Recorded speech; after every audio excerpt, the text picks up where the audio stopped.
Manikandan here. Today, as I had announced, it is about a very fascinating temple. The temple is that of Duryodhana.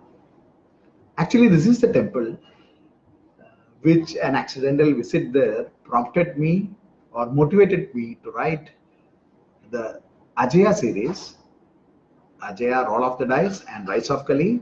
Now it has come as collector's edition, both the books together in one, called Ajaya Duryodhana's Mahabharata. It has got Roll of the Dice and Rise of Kali. In this, I had briefly mentioned why I wrote Duryodhana's Mahabharata. After Asura, in which I had written Ravan's Ramayana, I was thinking what to write next. The next natural progression was Duryodhana, but I was not convinced whether Duryodhana has that kind of charisma as the Ravan holds. A visit to this temple called Malanada Temple in Koilon district in Kerala, in southern Kerala, that changed my perspective about Mahabharata. And the book Ajaya is a product of that visit to the temple. Let me see whether I can share the screen. This is a big festival. Around 5 to 7 lakh people come every year to celebrate perhaps the second greatest villain in all literature in the world, Duryodhana. This temple has Duryodhana as the Murti. There is no idol. It is called Muthappan or grandfather.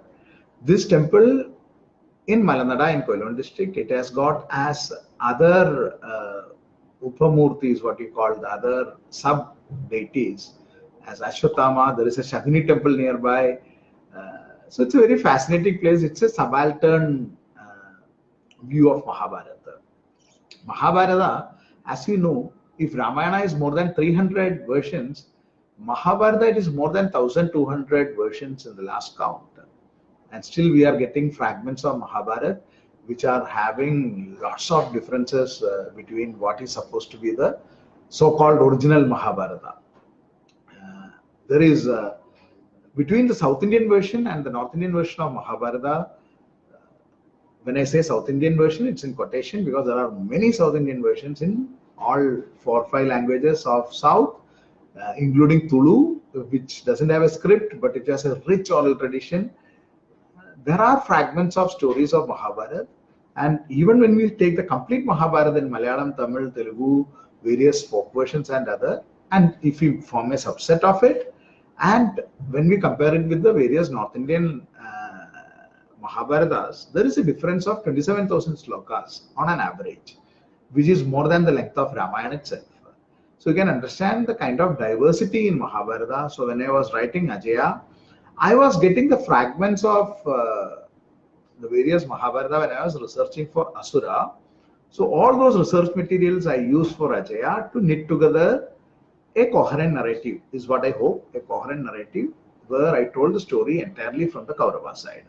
Now let us see whether, I don't know whether I can, I would wish to share this screen, otherwise you can Google Peruviruthy Malanada Temple. Please tell me whether you are able to see this. I am trying to share the screen. If you are seeing it, kindly check it. Otherwise, please put it as a comment. This is the, you can Google it and see. Malanada Temple in Duryodhana Temple in Kerala. It's a huge procession. It's almost like Puri Jagannath Rathayatra. This is what they call horses or kudra, and they drag this during the festival. So you can see the crowd. You can just Google it and see it in YouTube in case my share is not working. So coming back, why I wrote about Duryodhana is this. When I visited this temple, there is a fascinating story. If those of you who have read Ajaya and those who have had the patience to read the foreword, many people sometimes skip the foreword. They might know about the story. If you are skipped the forward or if you are yet to read the Duryodhana's Mahabharata of mine, I'll briefly tell the story in this Facebook Live. Duryodhana had once visited when the Pandavas had gone incognito, when they were doing the Ajnadavasa. Duryodhana and his entire coterie had searched all over India for Pandavas, where they were hiding. They were actually hiding in Varnavada, but by chance, Duryodhana, Ashwatthama, Karna, all these people came to the southernmost part of the country. They came to this village called Malanada, Peruviruthy Malanada. At that time, Duryodhana was thirsty. So when he was thirsty, he asked for water. But there was a problem. This village, it was a village of the so-called, those days, the so-called untouchables, the tribes. According to those era custom and tradition, which was also followed even 30-40 years back, before the education came, and slowly all these things, at least in this southern part of the country, slowly in public, all these things have gone away. Even though in private, people will be having this kind of caste discriminatory thoughts, which is very difficult to go, which is in our DNA. So coming back, at that time, when Duryodhana asked for water, nobody dared to give him water because he was a Kshatriya. And these are the so-called tribals, untouchables, the so-called untouchables. So if he touches the water, if he drinks the water from an untouchable, Duryodhana will lose the caste. So he might have to kill this person and do a lot of prayaschitta, give a lot of what you call dana and other things, lot of things to Brahmins. That was a custom. So all the tribes were scared. This great king has come here. He was ruling Hastinapura. The great king has come here. His huge army has come, and they are asking for water. And these are the tribes, and all the Kshatriyas will lose the caste. So one old lady, she came forward because she said she gave a pot of toddy. These are all subaltern views. So many things might not be digestible for people who have grown up with the traditional Mahabharata, but please hear me out. She gave a pot of toddy, and Duryodhana drank it with relish. And he thanked the old lady. Then the old lady said, "Now, king, I didn't want to deny somebody who was thirsty. That's why I gave this. But I am a low caste. Now you can kill me and do the prayaschitta and regain your Kshatriya status." Duryodhana was surprised. He said, "Mother, I am not a person who believes in all these things. I am the person who made Karna a Kshatriya because I believe the caste, the Varna doesn't come, the Jadi or Varna doesn't come due to birth. It is based on one's own karma. So Karna, here is my friend Karna, he is also a warrior. By birth, he is a Suda." At that time, Duryodhana didn't know it, that Karna is the first Pandava. He is not Pandava, first Kaunteya. So Duryodhana believed he is a Suta, and Duryodhana stood for Karna at a time when he didn't know Karna is such a great warrior. He stood because he believed what is right. So he stood for Karna. So he says, here is Karna, who I have made the prince of Angarajya. And he, by birth, he is a Suta, but by karma, there is no other warrior greater than him. Here is Ashwatthama. He is a great warrior. By birth, he may be a Brahmin, but by karma, he is a Kshatriya.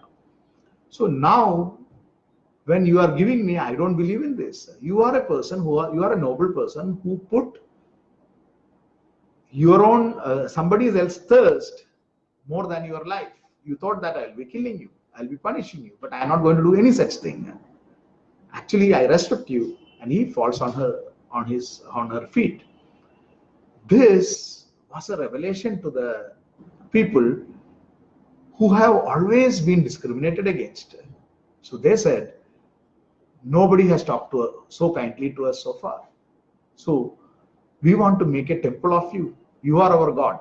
Then Duryodhana says, "No, I am not the God. I am just an ordinary man. I am a prince. By chance, I was born as a prince. And by chance, I will rule the Hastinapura because I am the first son of my father. But I will also go one day. I am a mere mortal. So you please make the temple of Shiva." who is the Supreme Lord. Like Ravan, Duryodhana also was the Bhakta of Shiva. Now,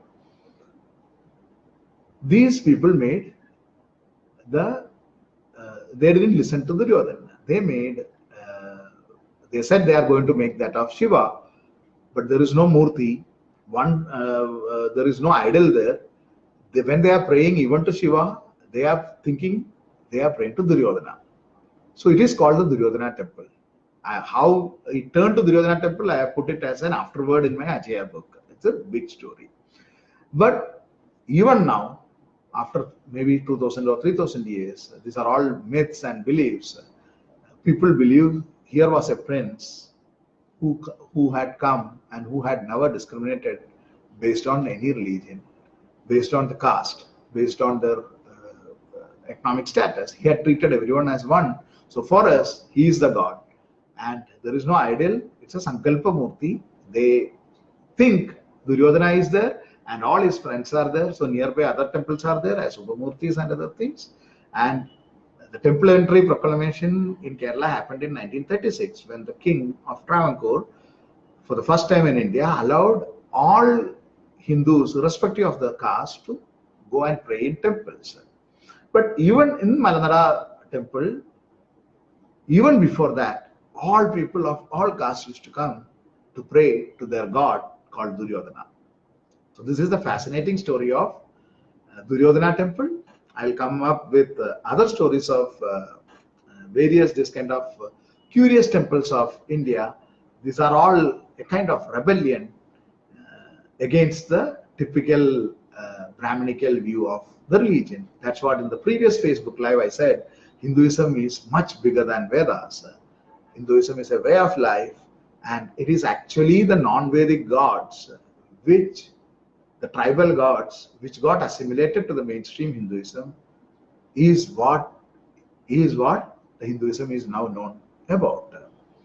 So Duryodhana also became a god. Just like there are Ravana temples, there are Duryodhana temple. I came to know there are a few Duryodhana temples in the up north also, in Himachal Pradesh also. So this is the greatness of India. It is all about diversity. It is all about the choice. It is all about the choice of which God you want to pray, or even the choice of whether you want to pray to God at all. You can be an atheist and still be a Hindu. You can be an agnostic and still be a Hindu. You can pray to Ram, or you can pray to Ravan, you can pray to Shiva, you can choose not to pray at all, you can choose to deny all these things, to criticize all these things, till you remain Hindu. Because Hindu is a geographical definition, it's a cultural definition, it's not a religious definition. It is in this great land, all from Himalayas to Kanyakumari, where all thoughts of all varieties of thoughts flourished. So here we have place for Ram also, Ravan also, Duryodhana also, Krishna also, and so many other thoughts. From good thoughts, let it come from all parts of the world. And this is the place they flourish, they change, and they become, which is useful to all people. This is the land of choice. There is no one book for us. There is no one religion for us. There is no one God for us. It is the people's choice. Everyone is free to choose their God, or they are also free to choose to say that there is no God. There is no concept of blasphemy. There is no concept of getting offended, because as the next time when we come in talk, I'll be showing you some curious temple and taking some videos from YouTube, of course, curating a few. So I'll be showing some videos where this kind of subaltern temples have flourished across the country, across our landscape, where whatever we are thought about what should be done in a temple, it's a rebellion against that, and still they remain temple. So that should be the next topic. Any question is there, I will try to answer. And just reading the questions.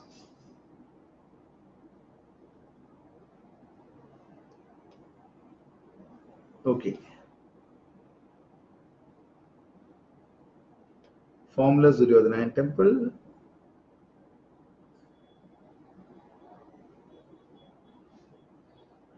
Siddharth Nilgandi is asking, please try on Shiva. How did he get in Vedas? And is Rudra mentioned in Rig Veda? Rudra is mentioned in Rig Veda and other Vedas as far as I know. But he is a god of storm. He is a god of typhoons and storm and other things. Shiva comes later. Even Krishna comes as an Asura. Many people say it is not the same Krishna. He comes as Vena, another name called Vena also. So all these were tribal gods which got assimilated. There are people who object to this thought.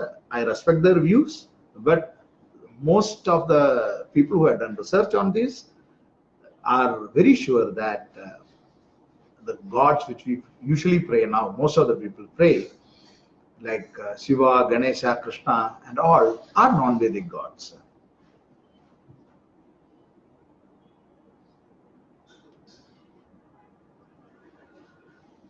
In 7th, after reading Asura, I prayed to Ravana for almost an year. There is nothing wrong in praying to Ravana or praying to anything.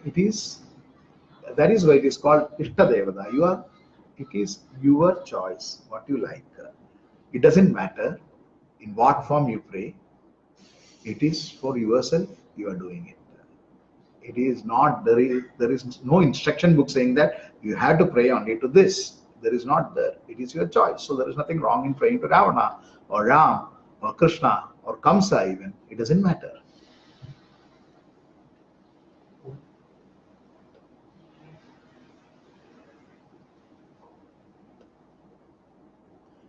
We usually say that caste system became strong after attacks by external processes, but it seems that caste had been formalized much back in history.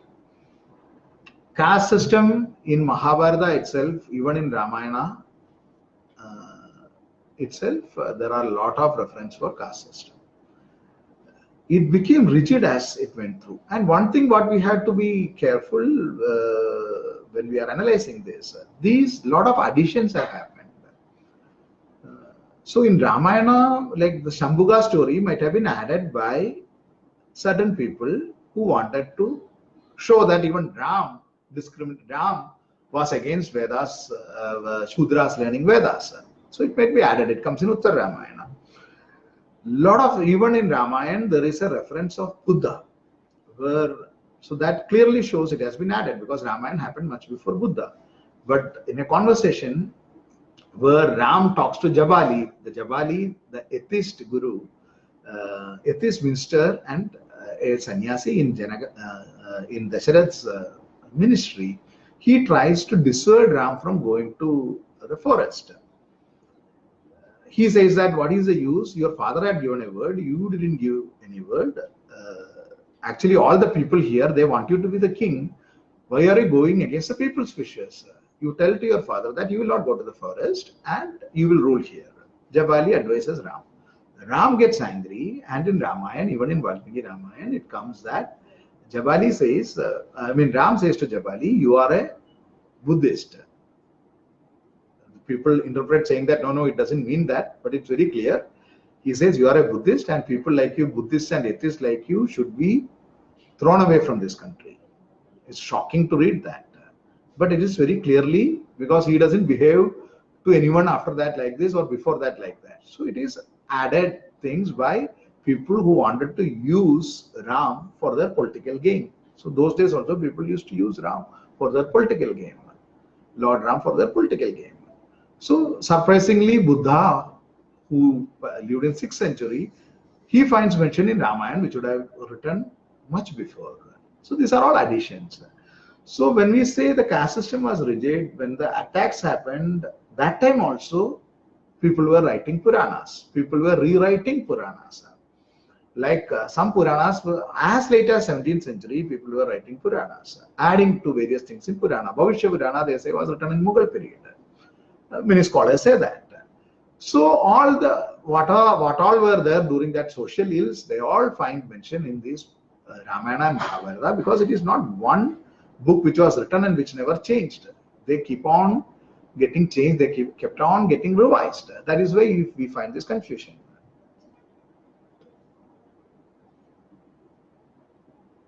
Sir, just Siddharth Nilakandi is again asking, just an addition that in Rigveda, the family was mentioned where the father was a Vaidya, mother is a woman, thresh grain, and son is a soldier. See, during Rigvedic times, I don't think there was, it was more like a, the caste or even the Varna system was not properly defined. Uh, there is actually a logical problem with Varna system, if you really think, because they talk about three gunas: Sattva-guna, Rajo-guna, Tamo-guna. How can you divide these three guna into four varnas? Then that means there will be a percentage variation, if you think. So what percent of Sattva-guna? Suppose a person has, I am going by their own logic, I don't believe in that logic.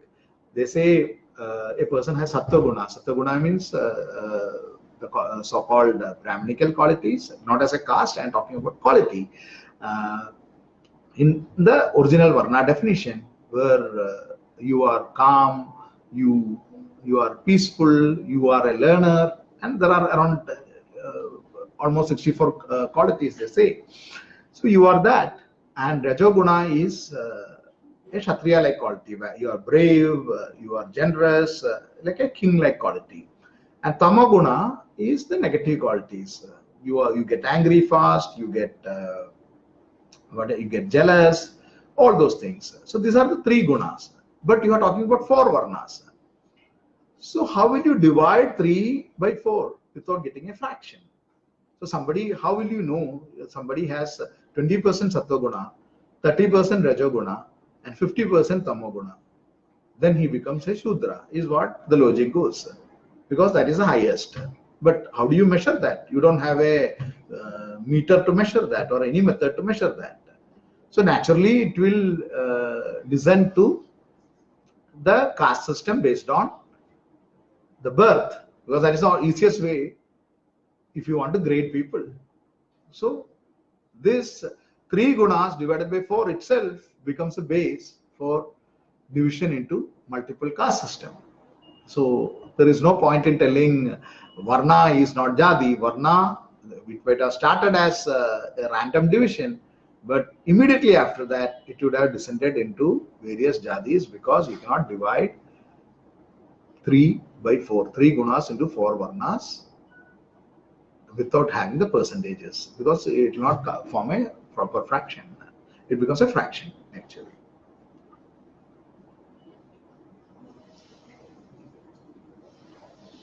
How is it possible to get rid of caste system in India? Is it possible at all? Sumit is asking. Caste system, I think only perhaps through intermarriage, intercaste marriage, and more of urbanization. Actually, the first death knell of caste system happened when the railways came in India actually. Because in village, they used to, when people used to walk, they used to keep distances. There was even distance for each caste. Brahmin should stay this many feet away from Kshatriya, or it is not even Varna. I'm talking about even among Brahmins there was a caste discrimination. Say higher caste, the so-called higher caste Brahmin will not sit and eat with the slightly lower caste Brahmin. Forget about other castes. But once the railway came, people have to travel together. So it was the first death knell of untouchability. There is no other way if you want to travel fast. The Britishers didn't make separate compartments for each caste. No, so we'll have to travel together. So the moment modernity came, the caste system died. So in cities now, the caste system is there only for marriages. All other parts it has died, almost died. But of course, there is a clanship among people. So in offices and all, you may find it a bit, these undercurrents. But the modernity has killed caste system. It is in villages, it is there.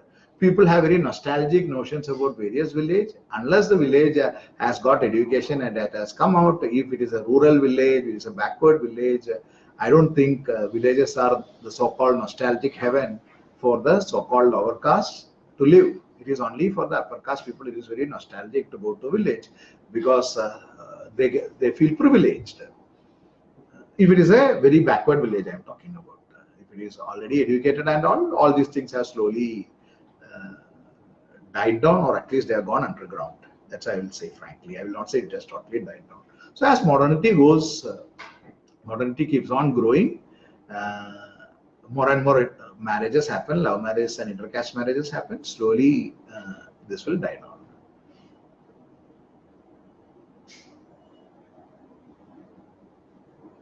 Is atheism, Jyotsna Nair is asking, is atheism a part of Hinduism? Definitely. Actually, out of 6 system of philosophies of Hinduism, 5 are agnostic or atheist, openly atheist. Even Advaita, if you really think, is an atheistic philosophy. So atheism is very much a part of Hinduism. But where we confuse is, we are confused with the Western style of atheism, which is a total denial. That is also an extreme position. Indian atheism is Nastigata, is not the Richard Dawkins kind of atheism, where is a total denial. I respect Richard Dawkins a lot. His logical arguments are fascinating. The Greatest Show on Earth is one of the best books to read on atheism and natural, what do you call, the theory of natural selections. And another book I will recommend to read is Does He Know a Mother's Heart by Arun Shuri. It's a great book to know about it, where Arun Shuri talks about Indian style of atheism through very logical reasoning. His other book, I think it was here somewhere, Two Saints, which I have been reading. This also I will recommend as a great book to avoid confusion on the Indian way of thinking and the atheism. So these 2 books of Arun Shuri also I will recommend. It's a great book, The Two Saints, if somebody has not seen. The Two Saints of Arun Shuri is something which I will recommend. So Jyotsna, you can read that. Any question I am yet to answer?